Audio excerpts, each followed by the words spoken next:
2 por dia, terei uma grande fé. A gente não tem esse quantitativo, não é assim que funciona.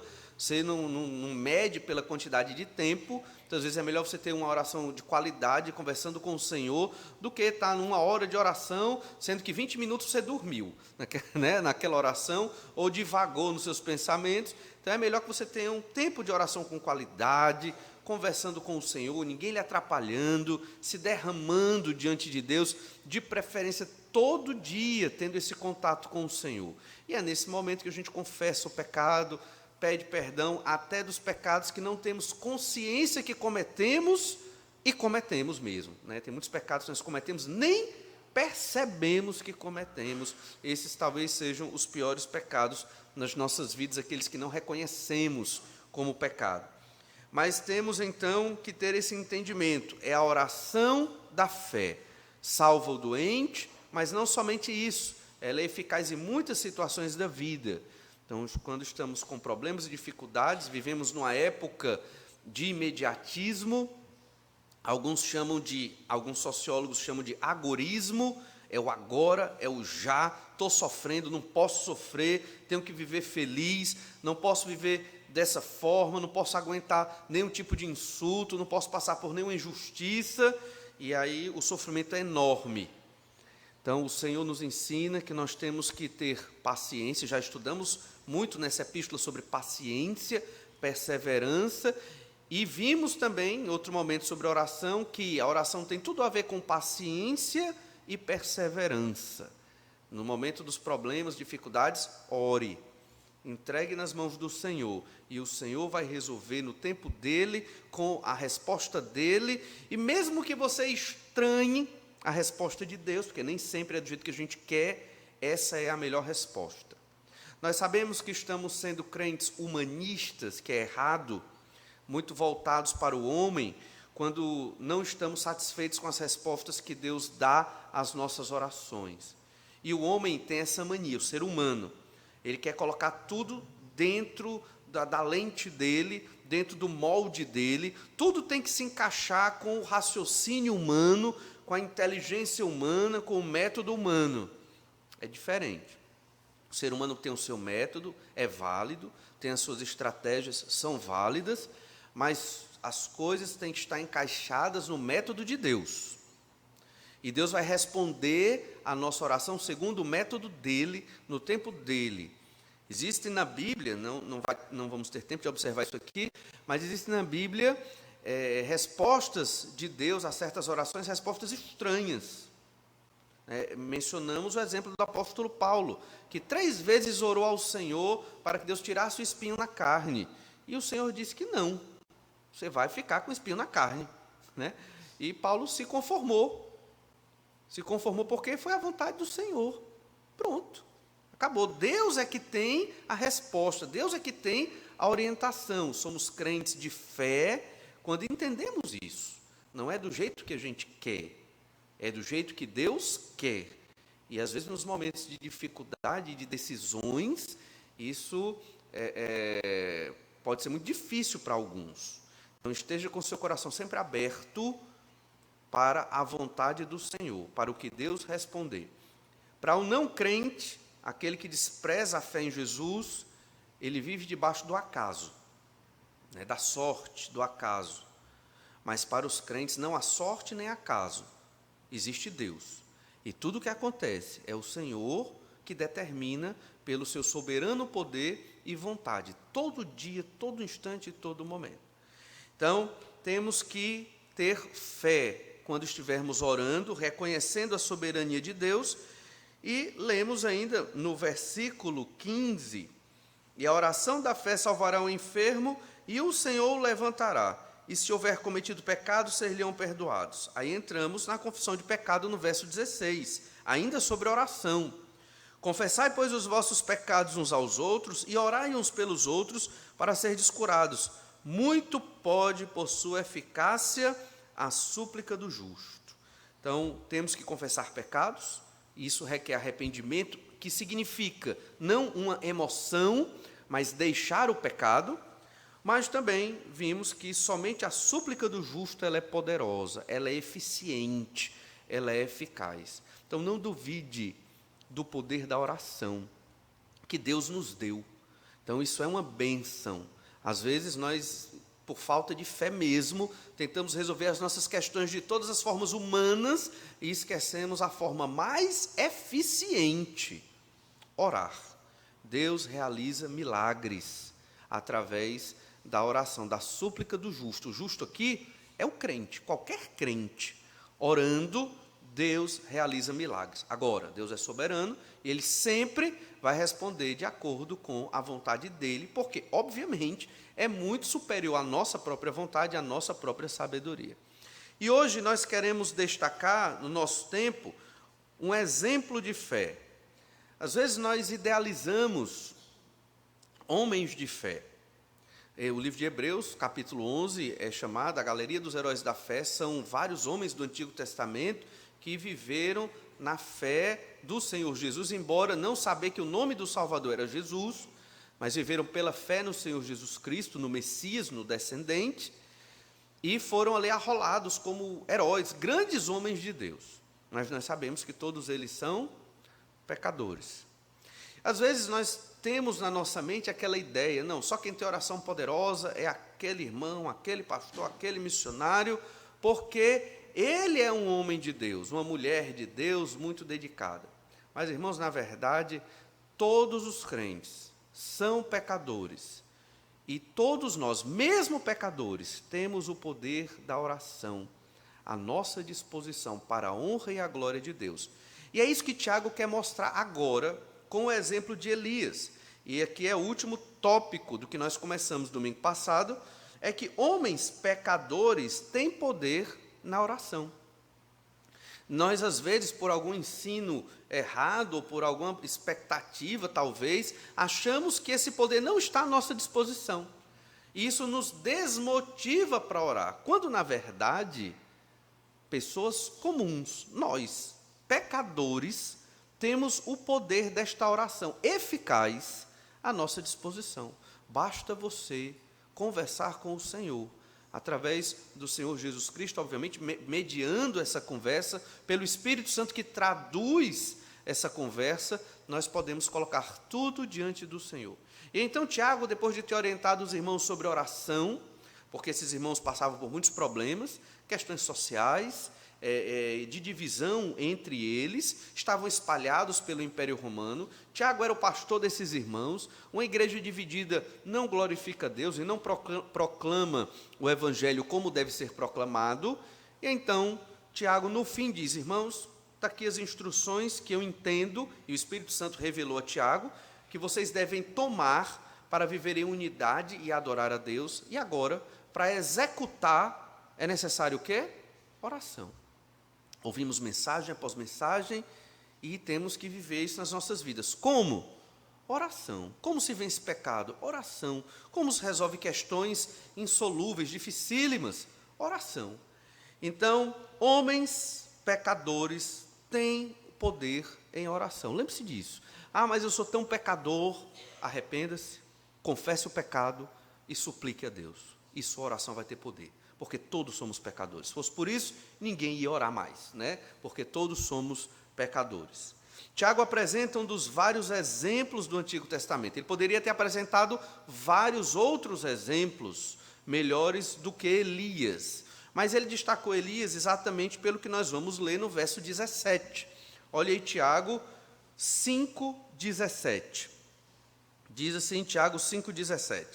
Elias era um homem semelhante a nós, sujeito aos mesmos sentimentos, e orou com instância para que não chovesse sobre a terra, e por 3 anos e 6 meses não choveu. E orou de novo, e o céu deu chuva, e a terra fez germinar seus frutos.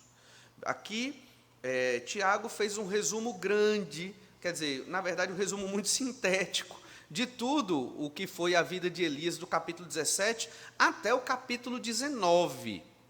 E nós vamos sintetizar aqui para entender bem e recuperar o que foi que aconteceu naquela época. Mas olha então, essa história aparece lá em 1 Reis 17. Abra aí sua Bíblia, 1 Reis 17, quando Elias ora para não chover e quando Elias ora para voltar a chover. 1 Reis 17, verso 1, Lembra que os leitores dessa epístola, eles normalmente, ela foi endereçada para crentes judeus. Crentes gentios que não eram judeus também leram essa epístola, claro, mas os crentes judeus foi o público-alvo de Tiago, porque eram os crentes lá da igreja de Jerusalém, quando ocorreu aquela perseguição em Atos capítulo 8, verso 1, imposta por Saulo e outros. E então eram crentes judeus. Por isso, Tiago traz um exemplo de um servo de Deus, um profeta, um modelo de profeta do Antigo Testamento, que é Elias. E então, em 1 Reis 17, verso 1, nós lemos assim: Então Elias, o tesbita, dos moradores de Gileade, disse a Acabe: Tão certo como vive o Senhor, Deus de Israel, perante cuja face estou, nem orvalho nem chuva haverá nestes anos, segundo a minha palavra. Veja que no verso 1, você não ouve a descrição de Elias ter orado, mas fica pressuposto a ideia de que ele provavelmente pediu a Deus para que não chovesse. Acabe, ele era o rei do reino do norte. Nesse momento da história de Israel, Israel tinha se dividido por causa do pecado, do pecado de Salomão e da falta de sabedoria de Roboão, filho de Salomão. E então foram 10 tribos para o norte e 2 tribos para o sul. As 2 tribos chamadas Reino do Sul eram Judá e Benjamim, e as outras 10 tribos ficaram no norte. Essas 10 tribos do norte, a capital ficou sendo Samaria, e Acabe se tornou rei nesse momento da história, né? Onri foi o rei que fundou a cidade de Samaria, colocou ali um templo em Samaria pagão, né? Um templo idólatra, para ter um culto diferente do culto do templo que existia lá em Jerusalém. E então Acabe, também da descendência de Onri, era um homem muito idólatra e muito distante do Senhor. Pule um pouquinho aí para 1 Reis, capítulo 18. 1 Reis, capítulo 18, e você vai ver um pouco aí do final dessa história muito incrível, e é uma história sobre oração também. Diz assim o verso 41, Então disse Elias a Acabe, sobe, come e bebe, porque já se ouve ruído de abundante chuva. Subiu Acabe a comer e a beber. Elias, porém, subiu ao cimo do Carmelo e, encurvado para a terra, meteu o rosto entre os joelhos e disse ao seu moço, sobe e olha para o lado do mar. Ele subiu, olhou e disse, não há nada. Então lhe disse Elias, volta. E assim por 7 vezes. A 7ª vez disse, eis que se levanta do mar uma nuvem pequena, como a palma da mão do homem. Então disse ele, sobe e dize a Acabe, aparelha o teu carro e desce, para que a chuva não te detenha. Dentro em pouco os céus se enegreceram com nuvens e vento, e caiu grande chuva. Acabe saiu ao carro e foi para Jezreel. Então, Tiago, ele está citando esses 2 textos aqui, mostrando que Elias orou e cessou de chover, e pouco tempo depois, Elias ora e a chuva volta, ali para o Reino do Norte. O Reino do Norte era um reino extremamente idólatra, mas o ministério de Elias e Eliseu foi para o Reino do Norte, chamado Israel, e o Reino do Sul era chamado Judá. Haviam profetas para Israel e haviam profetas para Judá. E Deus amava as outras 10 tribos, obviamente, só que essas outras 10 tribos pecaram bastante contra o Senhor, até que veio um cativeiro assírio. Os assírios vieram e, em 722, invadiram Samaria, e todas aquelas tribos foram praticamente dizimadas e destruídas. Mas é importante destacar que a oração de Elias aqui, na verdade, é uma oração não pela vaidade do profeta, não porque o profeta queria mostrar que era poderoso para poder cessar a chuva e dar a chuva, mas esta oração está fundamentada na bênção e na maldição de Deus para aqueles que obedecem a sua palavra e maldição para aqueles que não obedecem a sua palavra. Lá em Deuteronômio, capítulo 28, verso 15, tem a lei sobre isso. Olha o que diz Deuteronômio 28, 15. Será, porém, que se não deres ouvidos à voz do Senhor teu Deus, não cuidando em cumprir todos os seus mandamentos e os seus estatutos que hoje te ordeno, então virão todas estas maldições sobre ti e te alcançarão.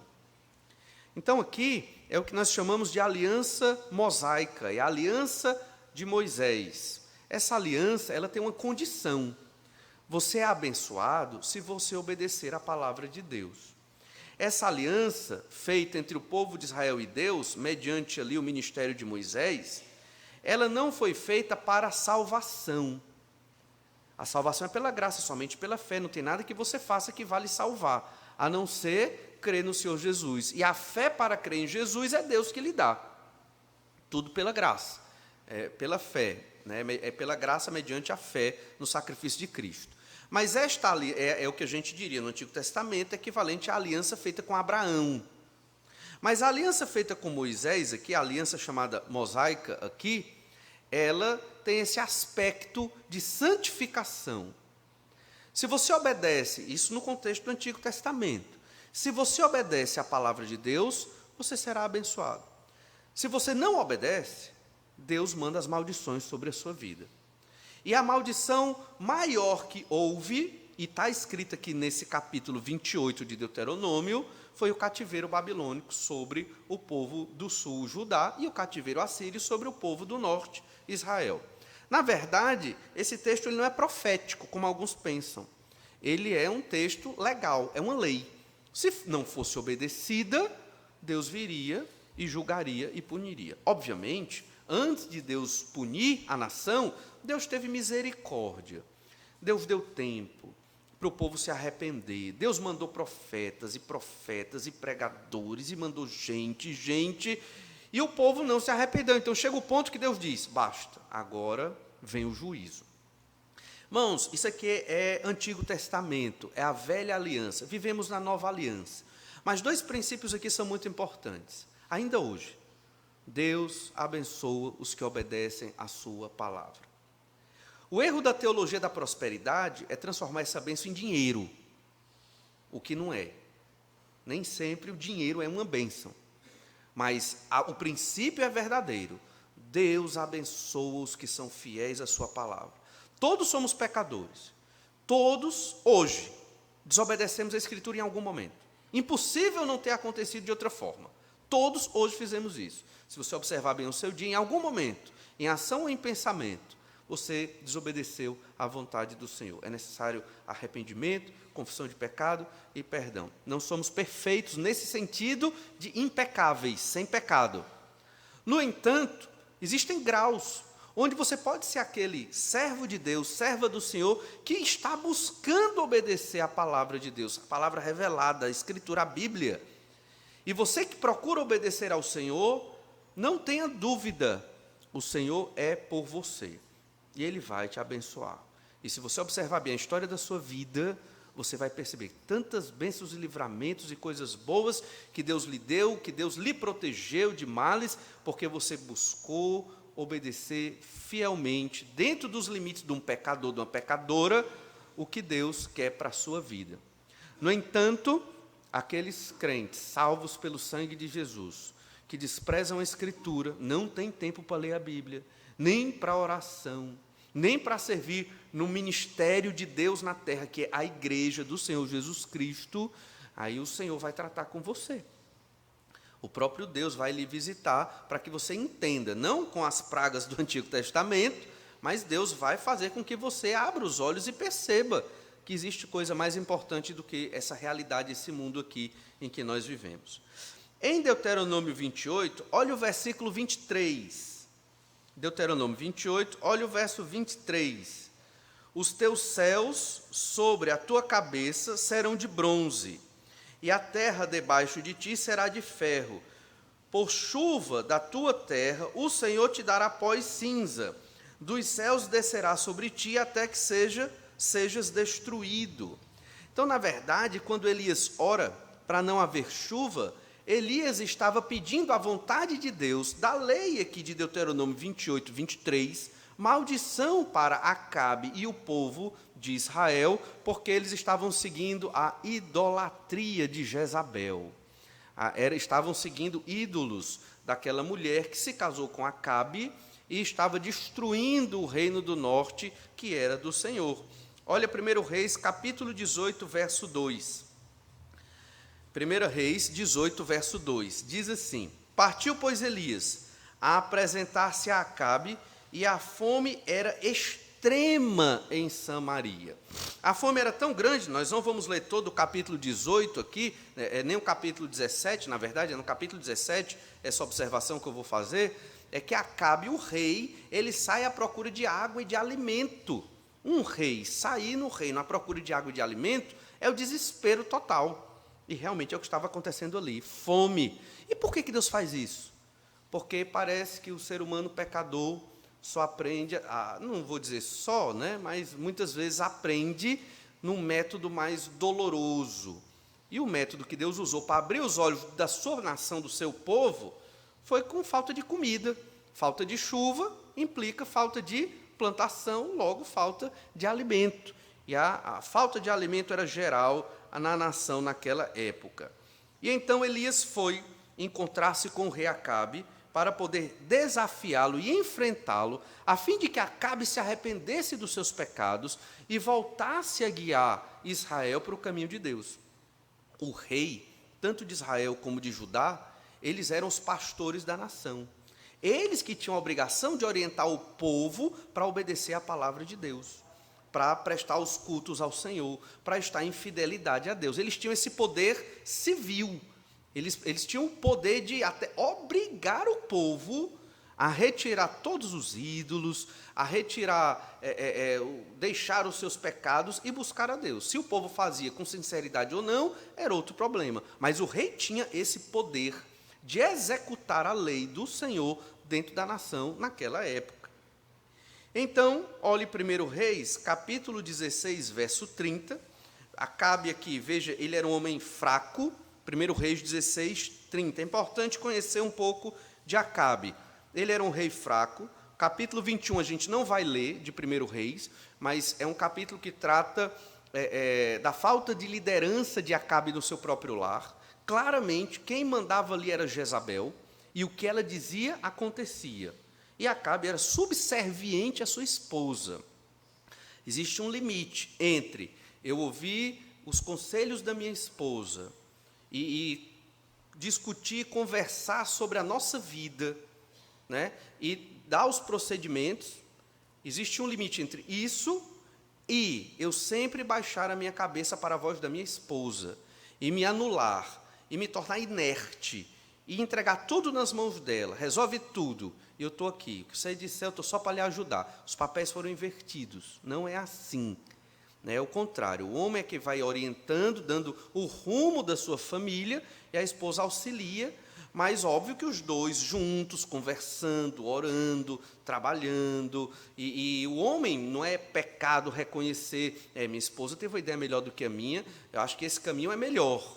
Ela teve uma ideia muito boa, ela teve excelente. Em outros momentos ele vai dizer, não, acho que a outra ideia é mais interessante. Então, isso não é pecado, mas tem que ter uma liderança. E essa liderança é do homem dentro da família, como Deus ensina na Sagrada Escritura. E isso não implica inferioridade da mulher, nem implica que o homem deve maltratar a sua esposa, de forma nenhuma. E que não pode ter acordo, deve ter acordo no casal. Mas o homem é o líder, isso é importante.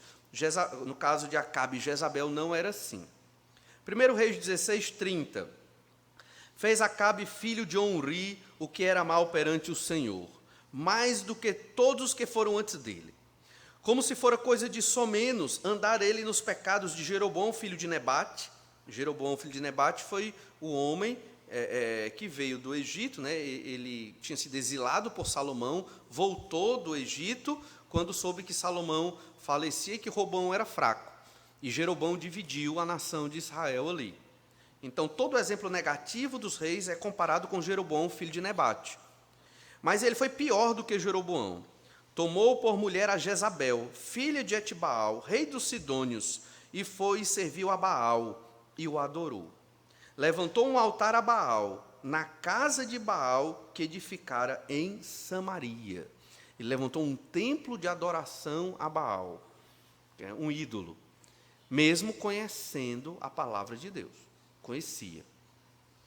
Não obedeceu, seguiu o caminho da sua mulher incrédula, idólatra, e toda a nação passou por problema. Toda a nação passou fome e privação de chuva. E o começo do pecado foi o relacionamento de Acabe com Jezabel.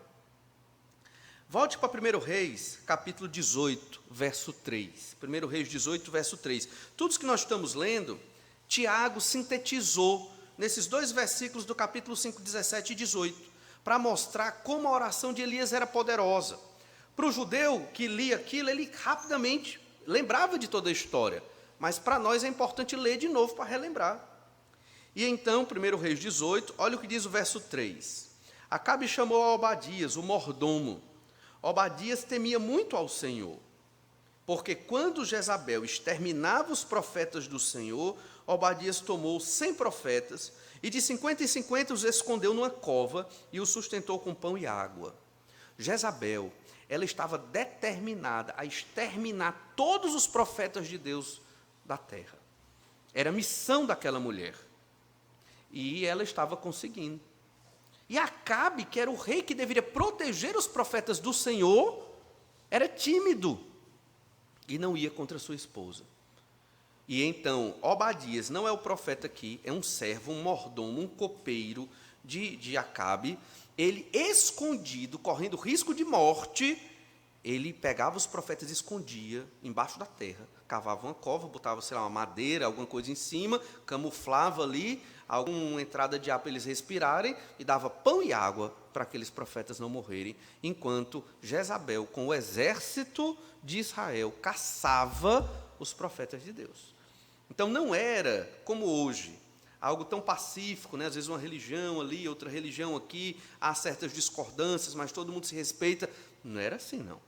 Ali era realmente uma luta pela terra, pelo poder, e Jezabel parece que estava ganhando, e Acabe omisso. Ainda no capítulo 18, olha o verso 36 agora. No devido tempo, 1 Reis 18, 36. No devido tempo, para se apresentar a oferta de manjares, aproximou-se o profeta Elias e disse: Ó Senhor Deus de Abraão, de Isaque e de Israel, fique hoje sabido que tu és Deus em Israel, e que eu sou teu servo, e que segundo a tua palavra fiz todas estas coisas. Responde-me, Senhor, responde-me, para que este povo saiba que tu, Senhor, és Deus, e que a ti fizeste retroceder o coração deles.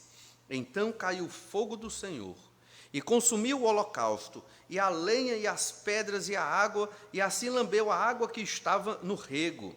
O que vendo todo o povo caiu de rosto em terra e disse: o Senhor é Deus, o Senhor é Deus. Essa expressão do povo gritando, aqui eles estavam gritando, o Senhor é Deus, o Senhor é Deus, é o clímax dessa história, é o ápice dessa história, é a vitória de Deus contra Baal. E Jezabel deve ter ficado indignada de raiva com isso. E aqui foi o desafio lá no Monte Carmelo de Elias contra os profetas de Baal. Eram 450 profetas de Baal contra um profeta do Senhor.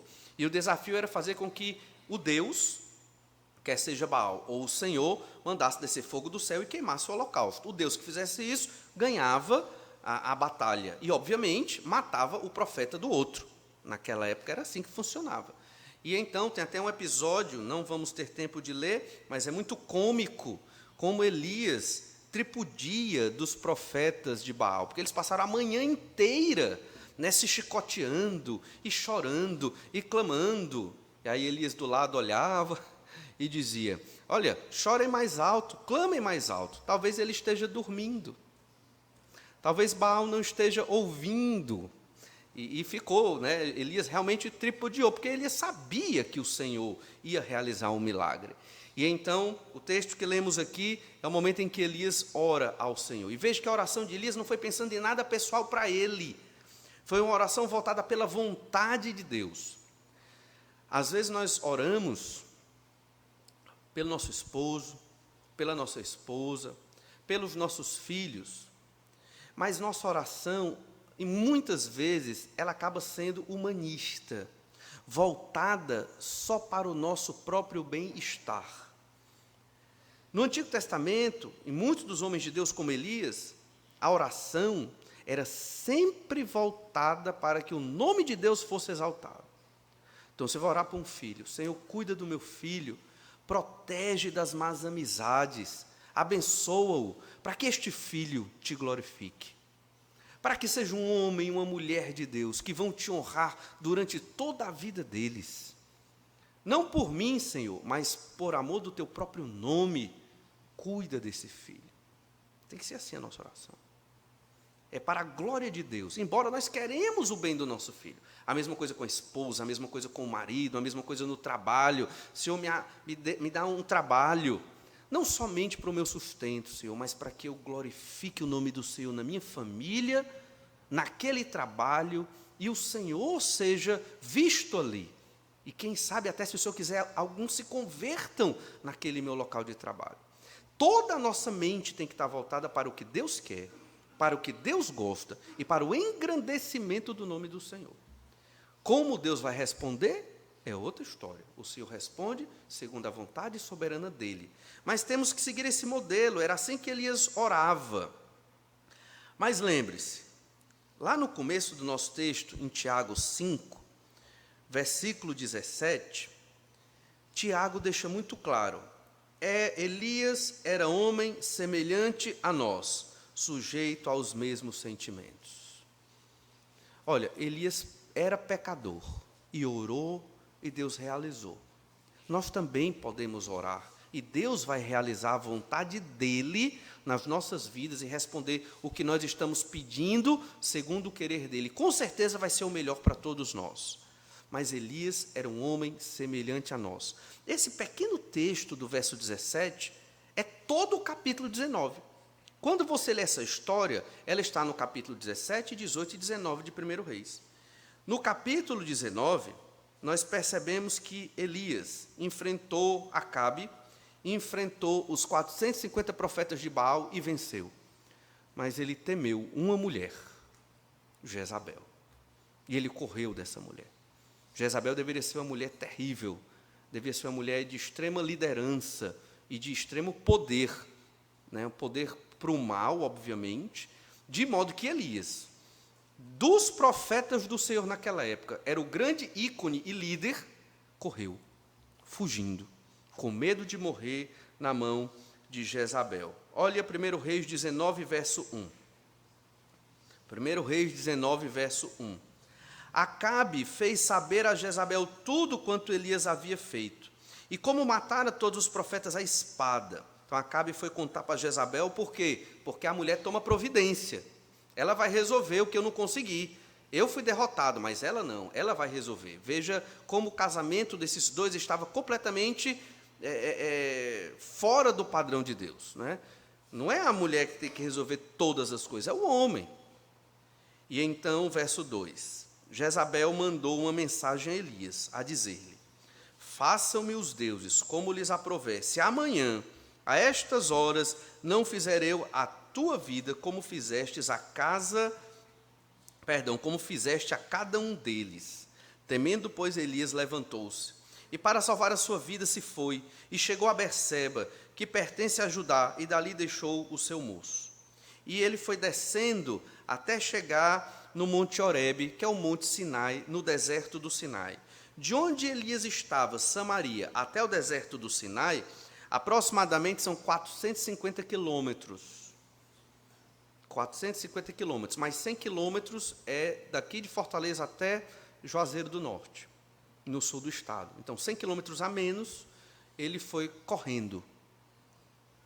Ele foi correndo.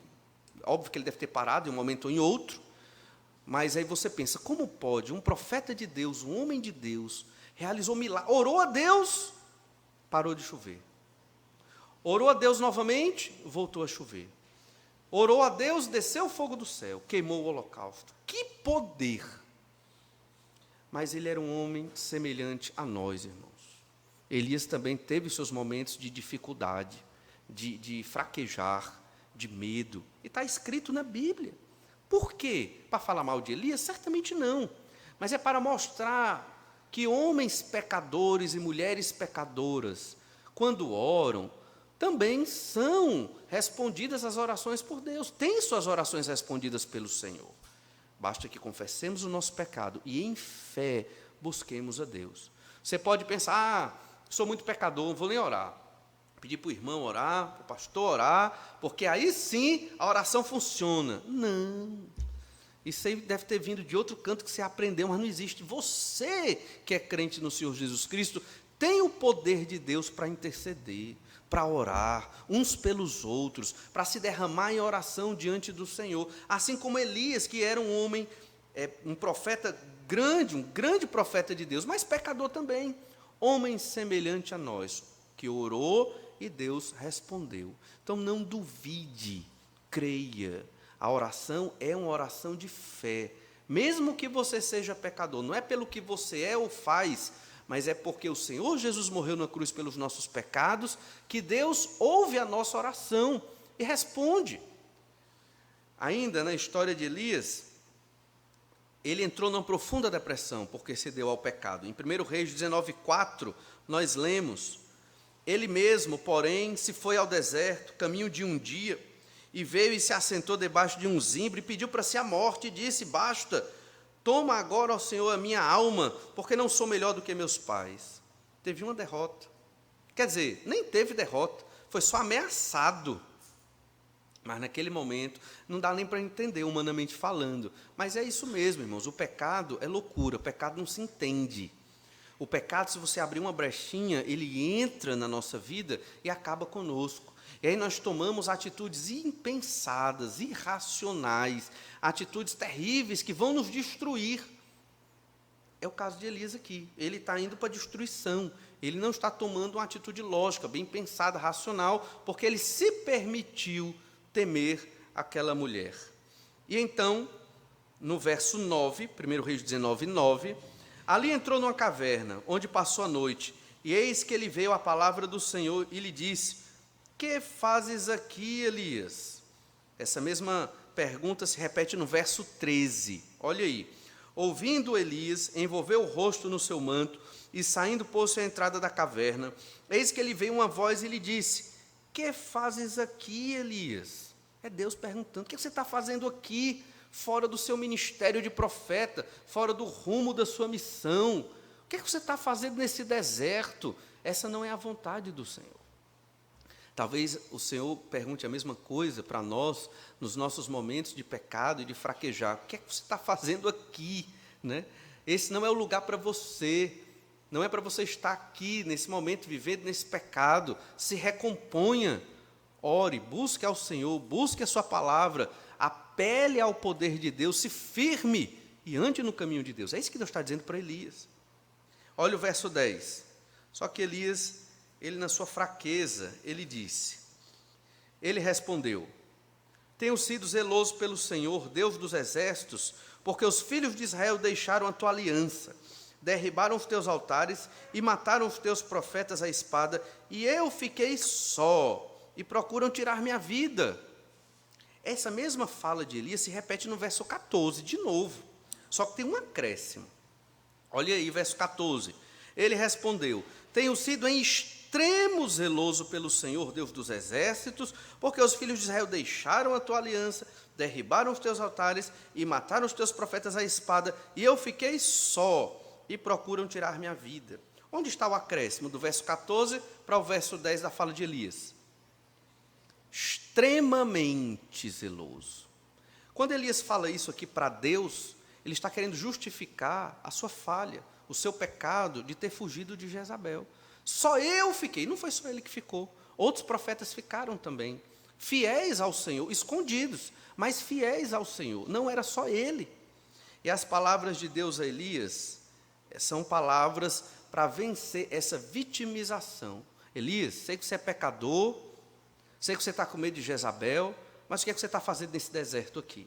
Volta e faz a missão que eu mandei você fazer. É Deus dizendo no verso 15, disse-lhe o Senhor, vai, volta ao teu caminho para o deserto de Damasco, e em chegando lá, unge Azael rei sobre a Síria, a Jeú, filho de Ninsi, ungirás rei sobre Israel, e também Eliseu, filho de Safate, de Abel-Meolá, ungirás profeta em teu lugar. Quem escapar a espada de Azael, Jeú o matará, quem escapar a espada de Jeú, Eliseu o matará. O profeta matava naquela época também. O profeta era uma espécie de um agente especial de Deus. Quando o rei estava em pecado, o sacerdote estava em pecado, Deus chamava um profeta.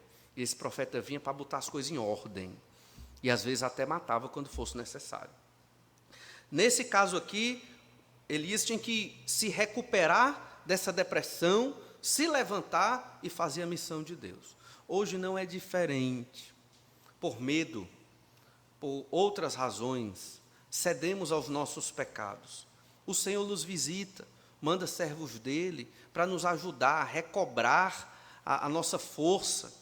E depois que recobramos, Deus diz, agora vai e faz tua missão. A missão de Elias era ungir rei da Síria, Azael. E era ungir rei de Israel, Jeú. Porque Jeú tinha a missão de matar toda a descendência de Acabe, que era o juízo de Deus contra Acabe pelo mal que ele estava fazendo à nação de Israel. E ungir o seu sucessor, o profeta Eliseu. E então Elias foi. Mas o que Tiago quer que aprendamos da história de Elias é que ele era um homem comum. Teve depressão aqui no Monte Sinai. Pediu para morrer. Senhor, mata-me.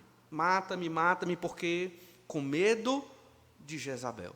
Ele enfrentou Acabe, o rei, 450 profetas de Baal, mas temeu Jezabel, a mulher idólatra.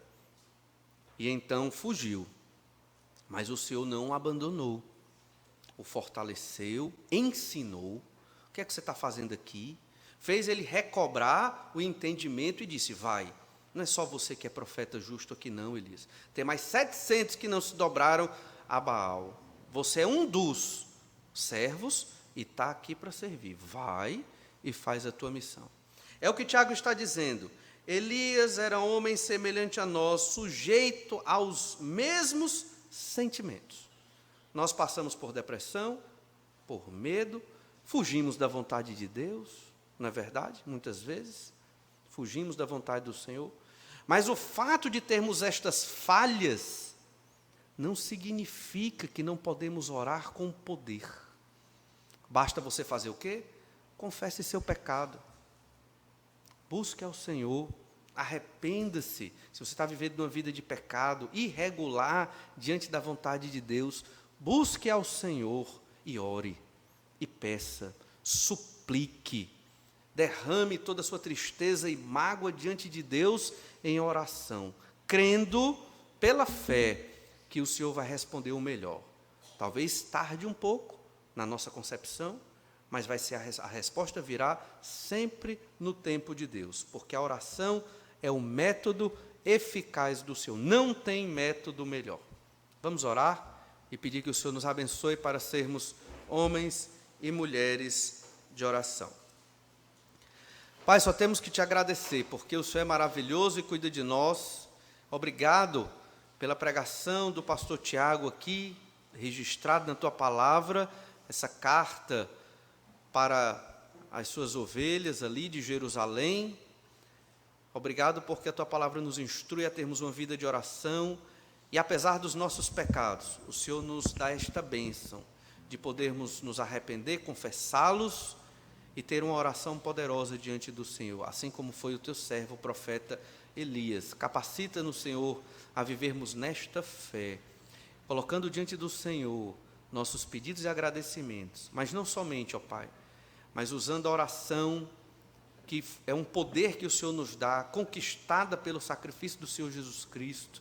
Nos ajuda, ó Pai, a usarmos este método registrado na Tua Palavra, para podermos ter relacionamento contigo, para Te buscar, para conhecer de Ti, para obtermos paz no meio de tantas adversidades. Dá-nos essa sabedoria e esse poder. É o que nós Te pedimos no nome do Senhor Jesus. Amém.